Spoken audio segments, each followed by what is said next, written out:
have a little beginner's guide tutorial for settlement building and just kind of some ways to make your settlements a little bit more lore friendly, and some of the glitches that if you haven't been building for a while that you'll definitely want to know. And well, yeah, let's get started. So first off, ever since the Automatron DLC, I've been building like a lot, and I love using the power pylons with the new spotlights, the ones that you can place on stuff, because essentially you can actually have them target the admin user and follow you around. So if you're building at night, it's a lot easier to see, and you can place them on the power pylons. You just got to connect them pretty easily.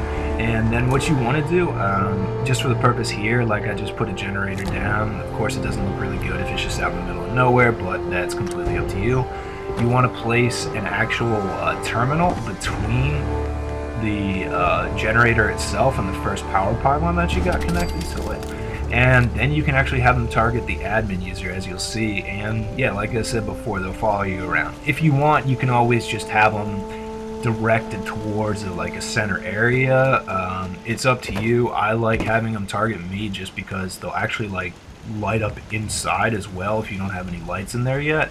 And I like building at night. Of course, you can always just sleep or sit and fast forward the day.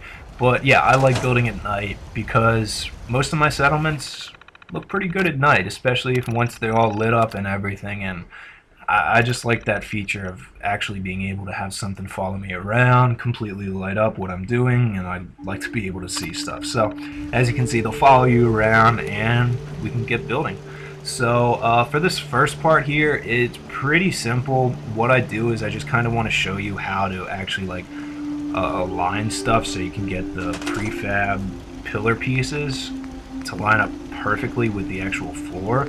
So what I use is one of the roof pieces. You can use, you know, just the flat one here. It's really the only one that's going to work.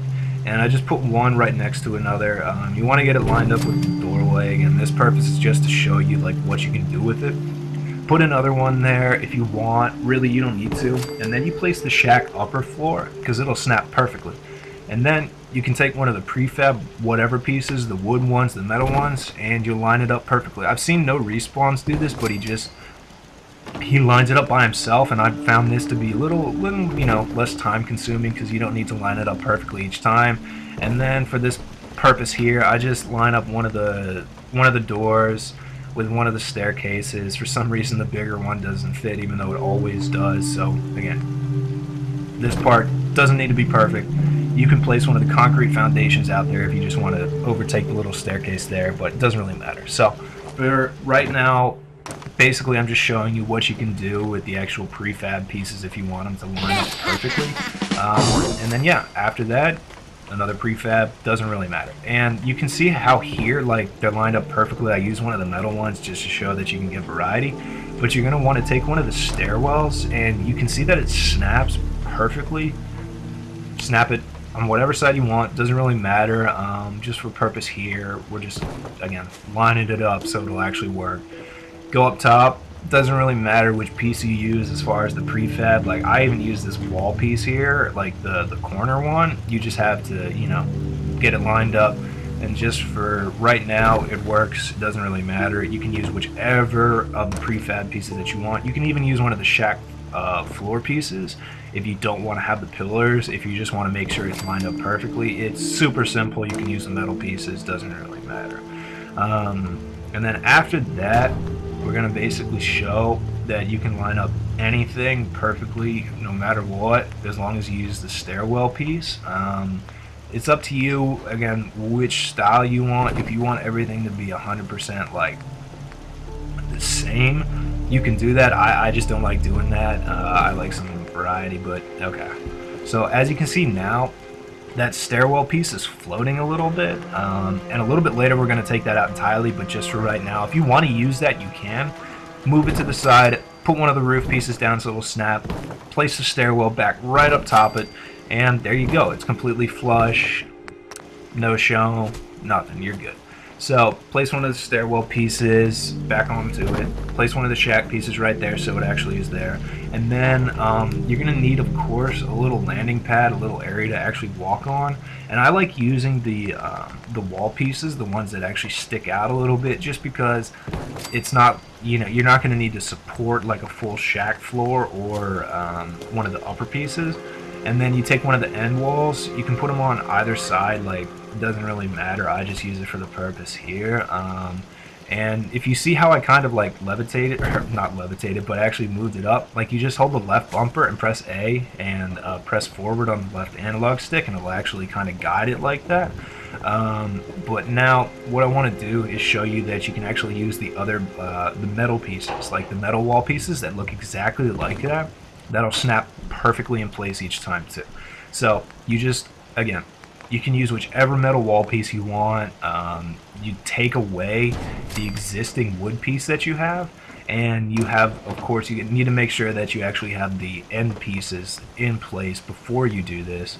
And you can use whichever metal wall piece you want. It has a little bit of a gap, but again, that's fine. It's not like the builders in the Commonwealth are going to be able to make it completely flush anyway. And then for purpose here, we're just kind of making like a little, I don't know what you call it. I use it for a bathroom just because it's, a little bit private and hidden. And what you're going to want to do is take one of the small wall pieces that you have. You can use the metal ones, you can use the wood ones. I just like for this purpose using the wood one, just again for variety.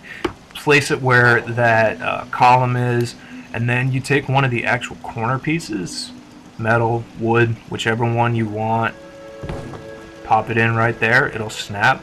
Some of them don't snap, some of them do. I just like using certain style of pieces. Again, it doesn't really matter which one you use, just as long as it fits. You can even use like the curved metal ones that you see here, but again, because I like to have it actually perfect, because my OCD will not let me not, I like to use that metal piece just because it actually snaps perfectly and it looks, pretty good. You get some variety.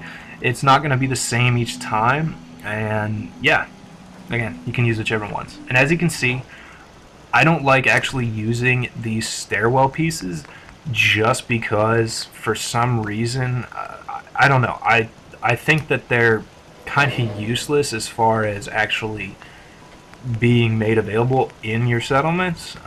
They're good for, of course, lining stuff up. So what I do is I always use one of the actual smaller staircases itself. I use the, the longer stairs, but as you can see, it won't actually snap to the bottom piece, so you're going to actually need to put another shack floor down, but it will snap up top, which is okay, because that's all you need.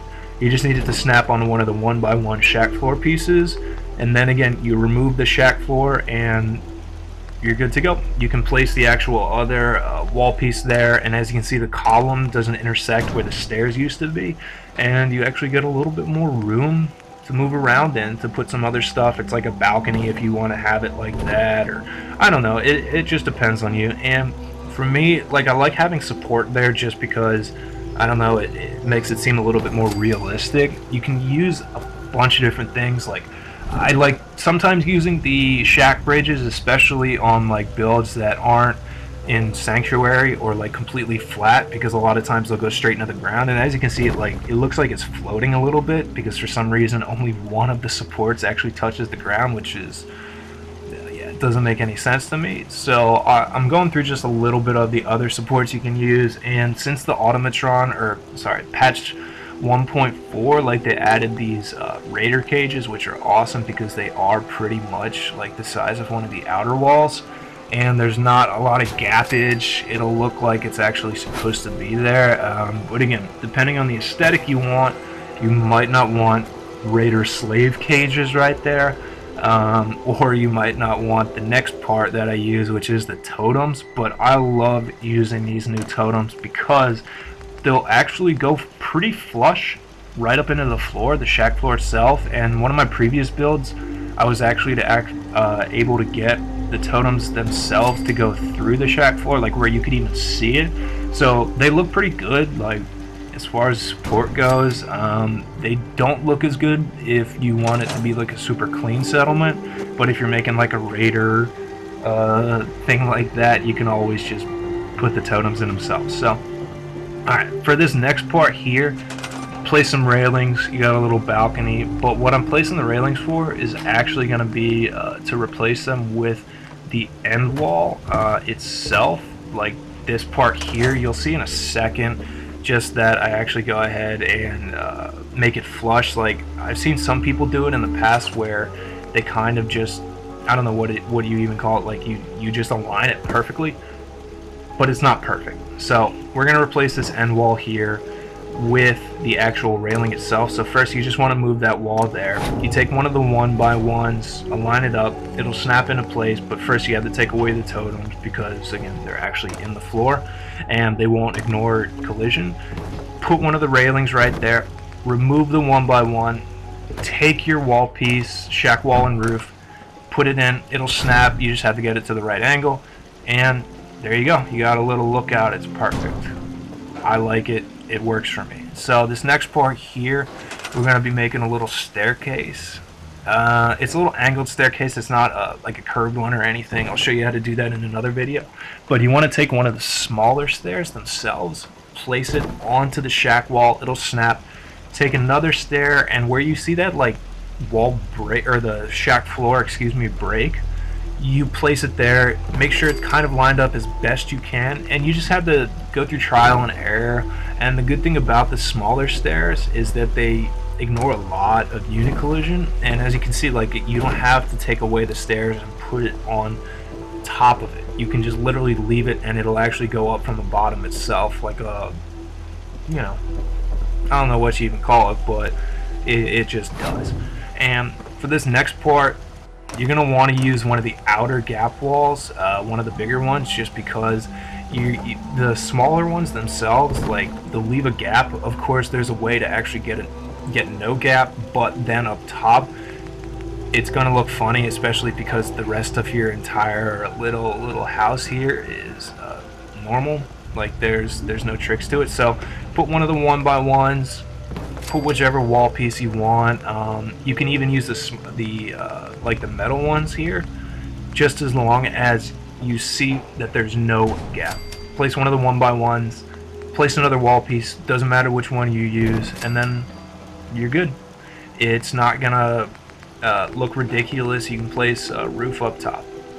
Alright, so now for this next part, I'm going to show you how to do the rug glitch. And I just built this little shack here so that eventually I can show you that you'll be able to make 2 floors out of it if you want. You can even use the rug glitch with the junk fence. I love doing that to make advanced 2-story walls. Sorry, excuse me. So first, as you can see, you place down some of the smaller rugs, place one of the bigger ones on top. You don't even need to use the bigger one if you want, but it just makes it a little easier. And all you do is just press A or X on the PS4. You don't need to hold it. Just press it once. It'll select everything as long as you place the junk fence correctly, and then you can place it wherever you want. As long as you can place one of the smaller rugs, again, where there isn't unit collision, it'll go. It'll basically have the junk fence itself ignore it. You take away the rug, and as you can see, sometimes like it drops. I don't know why it does that. Sometimes it won't, sometimes it does. It's a little ridiculous to me, but yeah, you can see that you can make 2-story walls out of the junk fence. You can always, of course, make 2-story walls just themselves by using the outer gap walls, but I like using it. And you can use any wall you want, any style. You can even use the ones with the windows. Alright, so for this last part here, we're doing the multi-select. The multi-select is awesome because, well, it just makes your settlements cooler. And yeah, sorry for that little capture card glitch there, but what you want to do is you want to attach it to the concrete foundation. Anything you want. You can make shacks, you can make floors, you can make tree houses, anything. Hold A when you select the concrete foundation. Make sure to hold it, and everything will be picked up at once. For some reason, it really works best with the concrete foundation itself, and Obviously, you can see right here it doesn't really work with the stairs as far as putting it into the actual sanctuary house or whatever tree or Starlight Drive, but you can do a lot with the multi-select tool. And the multi-select really, again, works best with the concrete foundation. Like you can see here, like I even put it into the treehouse and sanctuary, or the tree and sanctuary to make a treehouse, and it just works out great. So if you liked it, tell me. If you didn't, tell me. Thanks.